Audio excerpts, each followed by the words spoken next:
Welcome back. We're going to jump straight into the next part, which is going to be a fireside chat, how to compete in the future telco market.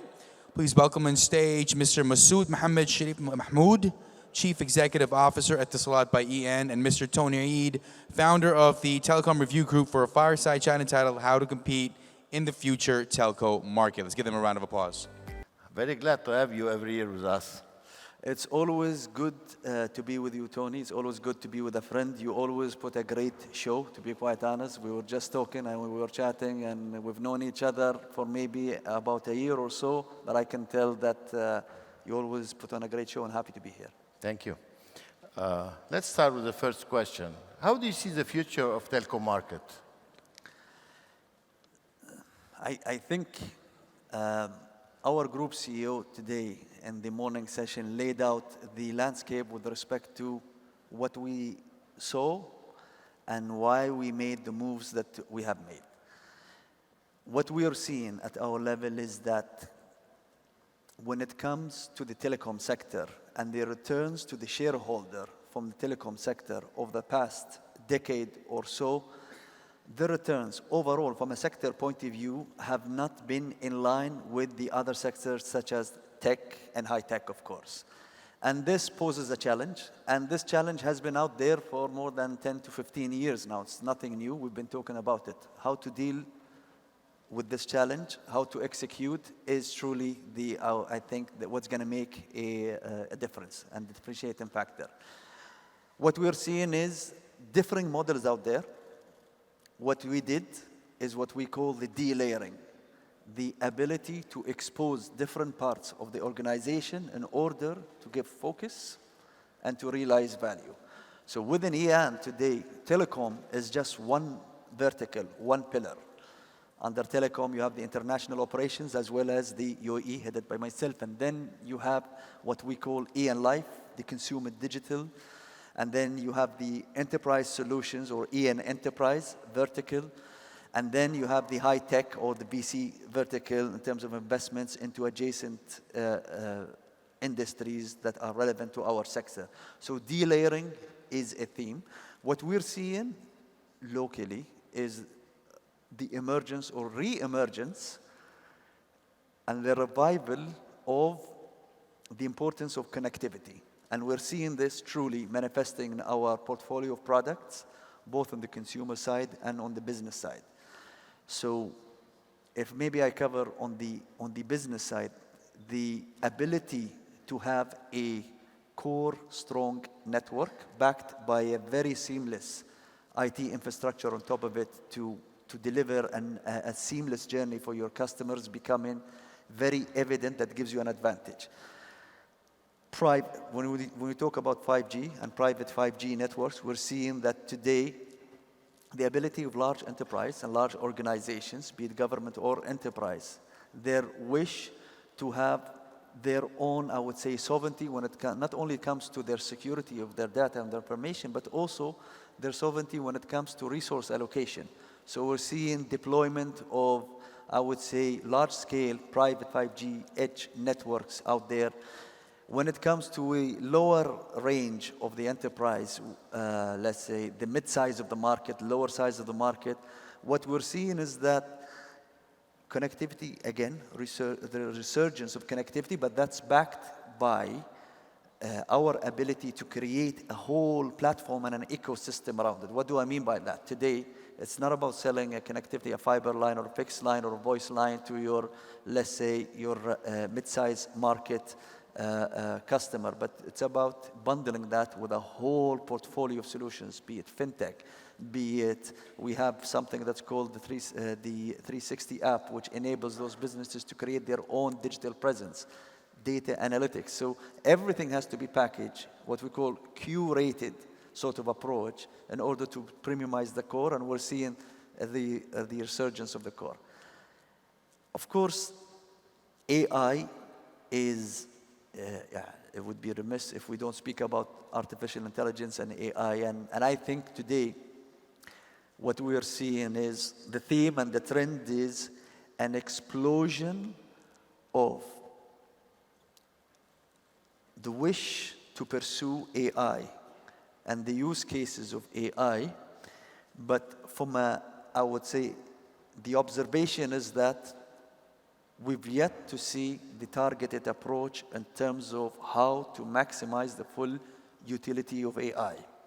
What do I mean by that? I'll give you an example. Today we have more than 680 AI use cases within the organization that are in the pipeline. Half of them are deployed.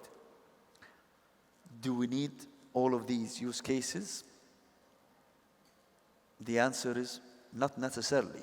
So there's an eruption in terms of the ability to automate, to make everything autonomous, to have smart decision-making, autonomous decision-making with everything, but you don't need to automate everything in order to realize the full benefit of AI. And we're seeing that AI is a key aspect of business. I think business is, the disruption that we're about to see is massive, but we've yet, from an industry point of view, to see an operator who really cracked the code when it comes to the full utility of the AI potential. What's your vision to compete in this future with all the challenge from AI and transformation? I think we keep focusing on our core competencies, and our core competency is, number one, we need to make sure that we offer the superior network. And I'm speaking him and the senior leadership of the technology team and the etisalat and team are here as well. And we have many conversations about the superiority of the network and the importance of that. Why? It's not about speed or availability. It's about what it can enable in terms of business lines and the new revenue lines that we're talking about. What we're seeing is a big emergence in terms of ability of organization to become extremely agile, efficient. Sensoring and metering within an ecosystem is becoming important. So IoT and the low latency network that is needed to cover this IoT service is becoming critical and crucial, and we're seeing it. And we're seeing it across many sectors that we did not see before. So today, making sure that your infrastructure remains invested in is something that remains critical at the heart. Of course, customer experience is something that I've been always very vocal on, especially in a high premium market. When you talk about a premium market, having a seamless customer journey is critical. We've progressed miles from when we started 2 years ago, the transformation journey for customer experience, but we're not there yet. And I can give many examples as we go through the panel in terms of what are the advantages or the benefits that have been had so far, but we can cover it later.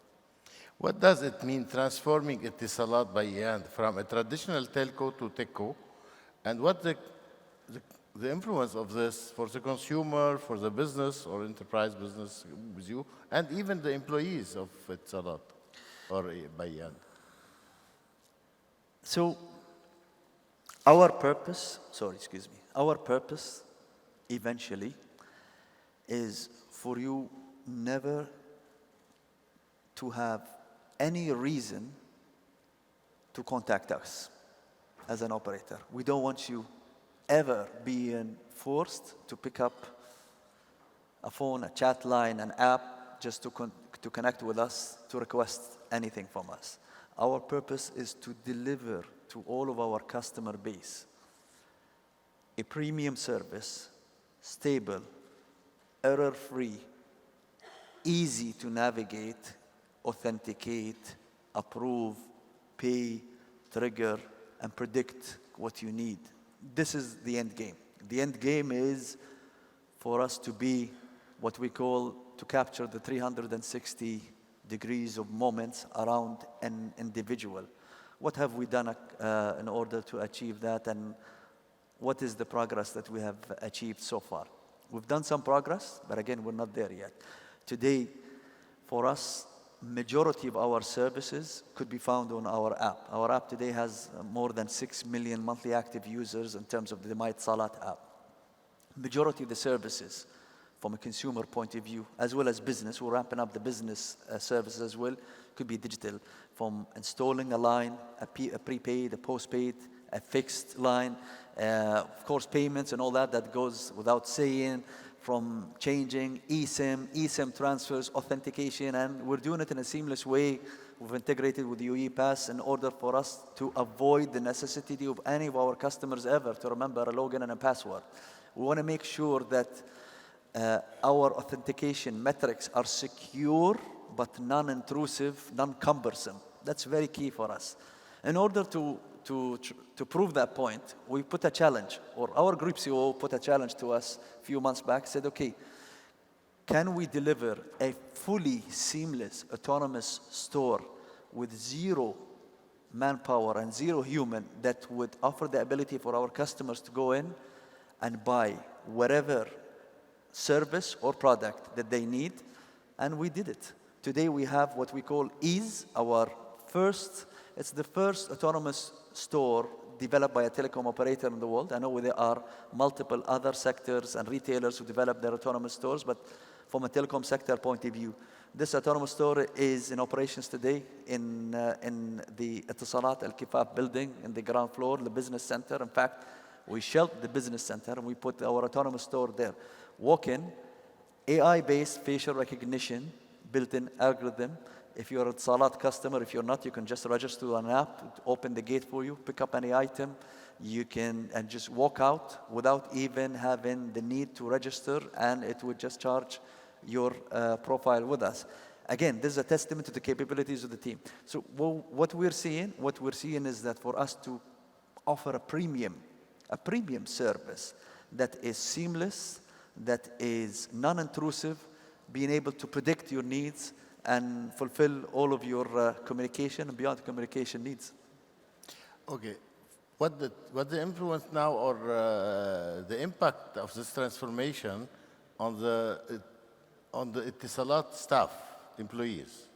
So today, if you look from an organization point of view, because this automation, maybe, I don't know, will you make cut, you make transformation inside the company? So in terms, if we look at what we've done, we have a program that's called the Citizen AI. Citizen AI is democratizing the artificial intelligence capabilities within our data sets within the organization, where today you have anyone within the organization that has access to a clean data set that they can use in order for them to utilize to better serve their customer internally or externally. I think what you're referring to in terms of the impact on the what the worry and the concern out there in terms of the potential impact long term on the workforce and the optimization and the efficiency that artificial intelligence that could carry, and what the impact that could lead to optimization. I think, again, this is always something that's on the radar and we watch out for. But if you come back to previous examples, previous sectors, the same thing was said when prior to the dot-com bubble in 2000, when the internet started and e-commerce started and erupted. The same thing was said over there. It's gonna kill so many million jobs. It's gonna eliminate brick and mortar businesses, etc. And look what it did. Out of the ashes rose the best phoenix in terms of the largest employers in history today when you talk about tech and Silicon Valley. So it's not about efficiency, it's not about elimination of jobs as much as about creating new economic wealth and opportunities out there. And I think the same thing goes for AI. Thank you very much for now. You're welcome. You're welcome. Okay. Thank you. Thank you.